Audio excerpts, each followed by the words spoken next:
नमस्कार, आप देख रहे खबरों की दीवार से जीवाल। मैं हूं मनीष जायसवाल। आपका स्वागत है हमारे इस खास शो में। आज हम बात करेंगे सरगुजा संभाग सहित प्रदेश में चल रही सहायक शिक्षकों के उच्च पद पर पदोन्नति की प्रक्रिया को लेकर चल रही इनसाइड स्टोरी की। तो शुरू करते हैं आज का शो। छत्तीसगढ़ का दक्षिणी भाग यानी बस्तर संभाग के बाद प्रदेश के पूर्वी संभाग सरगुजा में मुख्यमंत्री भूपेश बघेल के नेतृत्व वाले स्कूल शिक्षा विभाग के अंतर्गत वन टाइम रिलैक्सेशन के तहत शिक्षकों को उच्च वर्ग पर पदोन्नत करने वाली योजना का लाभ सरगुजा को मिल चुका है। यहाँ पर मिडिल स्कूल के एचएम और प्राथमिक स्कूल से शिक्षक पद पर जाने वाले शिक्षकों की पदोन्नति प्रक्रिया पूरी हो गई है। सरगुजा संभाग 20 अप्रैल को यह प्रक्रिया पूरी कर चुका है। इस प्रक्रिया को मिशन मोड में काम कराने का इसलिए सरगुजा संभाग के संयुक्त संचालक हेमंत उपाध्याय के खाते में दूसरी बार आ गया है। करीब 1.5 साल पहले हेमंत उपाध्याय ने बस्तर के जेडी रहते हुए वहां पदोन्नति की प्रक्रिया पूर्ण करा ली थी। यह प्रक्रिया प्रदेश के अन्य संभागों में उस दौर में चल ही रही थी कि कुछ दिनों बाद पदोन्नति की प्रक्रिया को लेकर मामला हाई कोर्ट बिलासपुर में गया और मामला न्यायालय में जाने के बाद इस प्रक्रिया पर स्टे लग गया। एक लंबे अंतराल के बाद उच्च न्यायालय के निर्णय के बाद यह पदोन्नति प्रक्रिया फिर से शुरू हुई है। वर्तमान स्थिति ऐसी है कि बिलासपुर, रायपुर, दुर्ग संभाग सिर्फ अभी तारीखों पर टिके हुए हैं। 25 तारीख के आसपास यह प्रक्रिया शुरू होगी ऐसा बताया जा रहा है। बात करते हैं पदोन्नति की, तो जो अभी सहायक शिक्षकों के पद पर पदोन्नति हो रही है उसकी इनसाइड स्टोरी यह भी है कि पदोन्नति एक तरह की संभाग स्तर पर प्रशासनिक स्थानांतरण सर्जरी भी कही जा रही है, जिसकी वजह यह उभर कर आ रही है कि सहायक शिक्षकों के शिक्षाकर्मी के रूप में भर्ती प्रक्रिया जनपद स्तर पर होती थी। 2005 से 2009 के बीच, फिर 2012 के बीच, इस दौर में बड़ी तादाद में यह भर्ती प्रक्रिया होती रही और समय का पहिया आगे बढ़ता गया। 1 जुलाई 2018 को रमन सरकार के कार्यकाल में 8 साल की सेवा पूरी कर चुके शिक्षा कर्मियों का स्कूल शिक्षा विभाग में संविलियन हो गया। पंचायत कर्मी 1 जुलाई 2018 में राज्य सरकार के कर्मचारी बन गए। जनपद पंचायत और जिला पंचायतों का रोल खत्म हो गया। संविलियन के बाद एक नया बदलाव हुआ। सहायक शिक्षकों का जो नियोक्ता था वो जिला शिक्षा अधिकारी को बनाया गया। वर्ग 2 के जो उच्च वर्ग के शिक्षक हैं उनका नियोक्ता संयुक्त संचालक संभागीय कार्यालय को बनाया गया और व्याख्याताओं का नियोक्ता लोक शिक्षक संचालनालय DPI को बनाया गया। इस बीच भूपेश बघेल सरकार ने इनके लिए एक योजना ले आई, वन टाइम रिलैक्सेशन की योजना। एक सौगात थी जिसका इंतजार शिक्षक बहुत लंबे समय से कर रहे थे कि इनकी पदोन्नति होगी और सहायक शिक्षकों की उच्च पद पर पदोन्नति संभाग स्तर पर शुरू हो गई। बस्तर में शुरुआत हो गई। बस्तर में जो प्रक्रिया शुरू हुई थी यह काउंसलिंग के माध्यम से नहीं हुई थी। इसे व्यवस्था को देखकर संपन्न कराया गया था। बस्तर ट्राइबल क्षेत्र में आता है और यहाँ पर यह प्रक्रिया लगभग निर्विवाद रूप से पूरी हुई थी। सब संतुष्ट तो वैसे भी नहीं किया जा सकता। इस बीच जिला स्तर पर जो प्राथमिक स्कूल के शिक्षक है उनके प्राथमिक स्कूल के HM के पद पर पदोन्नतियाँ हो ही रही थी और उसमें आए दिन विवाद सुनाई दे रहे थे।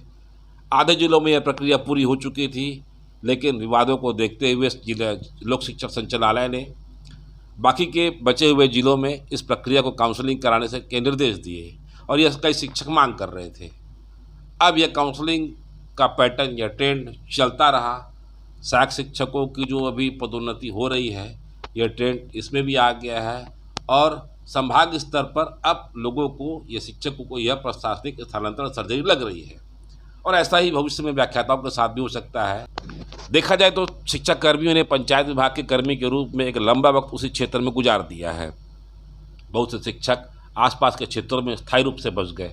बच्चों के स्कूल से लेकर स्थायी आवास तक आसपास बना लिए हैं। अब काउंसलिंग के माध्यम से यह प्रक्रिया बहुत से शिक्षकों को भारी पड़ रही है। पदोन्नत हुए शिक्षकों को वर्तमान क्षेत्र से दूर जाना पड़ रहा है।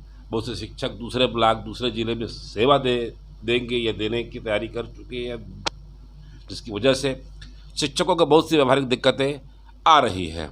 अपने बसे बसाए निवास क्षेत्र से दूसरे ब्लॉक आना जाना या दूसरे जिले में जाकर रहना, या फिर वहाँ आने जाने में के साधन न होना, ऐसे बहुत सी परेशानियाँ अभी सहायक शिक्षकों को जिनको पदोन्नति हुई है उनको होने वाली है, जिसकी वजह से शिक्षक जो पदोन्नति चाह रहे थे, जो पदोन्नति पा चुके हैं, वे इस पद को त्याग भी सकते हैं, मतलब पदोन्नति नहीं रहेंगे, जिसकी वजह से उन्हें आर्थिक नुकसान होगा।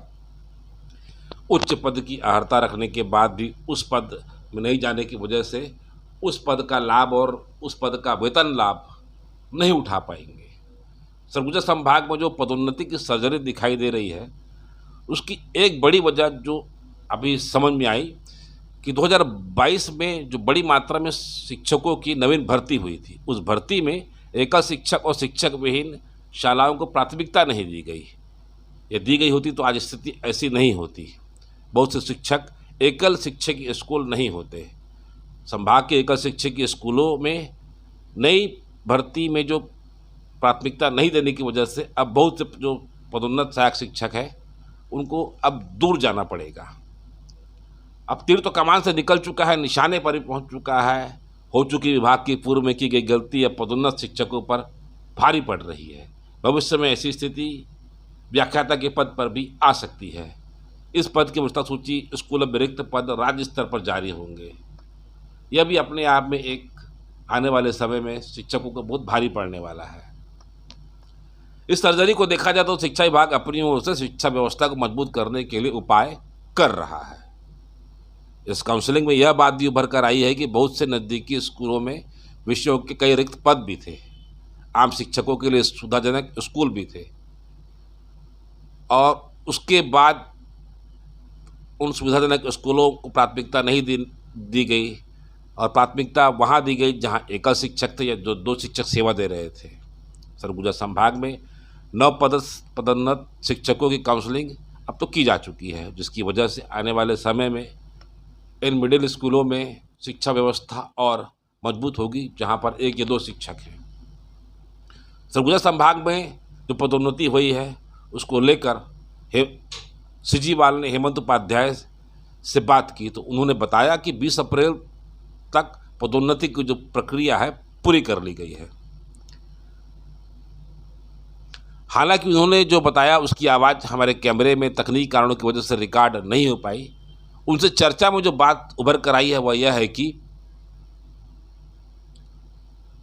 इस प्रक्रिया में शासन के दिशा निर्देशों का पालन किया गया है। एकल शिक्षकों के स्कूलों को प्राथमिकता दी गई है।